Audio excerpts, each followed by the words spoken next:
شما با این مردم اگه رفراندوم برگزار کردین که تا قیام قیامت ما باید با آمریکا بجنگیم، اگه مردم گفتن نه نمیخوایم بجنگیم، میخوایم صلح کنیم، میخوایم 2 تا امتیاز هم بدیم، مگه پیامبر تو صلح حدیبیه چند تا امتیاز نداد به کفار قریش؟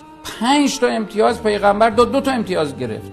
ما مهمترین سوالمون از حاکمان این هست، به این یک سوال هنوز پاسخ ندادم که این مردم اگر اعتراض دارن غیر از صندوق‌های رأی، که اگر حاکمان هوشیار باشن خود صندوق‌های رأی نشانه بزرگ همراهی و یا عدم همراهی این مردم که تو این دوره نشون دادن.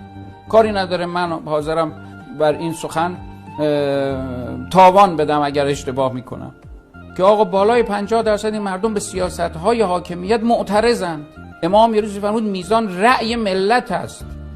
آیا میزان رأی ملت است؟ فقط زمانی که به من رأی میدن میزان رأی ملت است. اگه یه روزی مخالفت با من رأی، دیگه اون روز میزان رأی ملت نیست. چون ما به نام دین و به نام خدا داریم حکومت میکنیم. حاکم اسلامی بایستی همیشه استعفاش تو جیبش باشه، همیشه آماده، و اون وقتی که رأی نمیاره بایستی جشن بگیره، چون یک مسئولیت سنگینی از او گرفته شده. البته این حرفها امروز داستان و افسانه بیش نیست. یکی از چیزهایی که امام علیه شاه همین فقر و فلاکت مردم بود. خب قرار بود که دو دولت ما دیگه فقر و فلاکت نباشه. بعد شما میان یهو اینو میندازین رو گردن دشمن، که چون زمان شاه که تحریم نبود ما تحریمه، شاه که 8 سال جنگ نداشت ما جنگ داریم، شاه که علیهش این همه توطئه نمیگه. حرفا چیه؟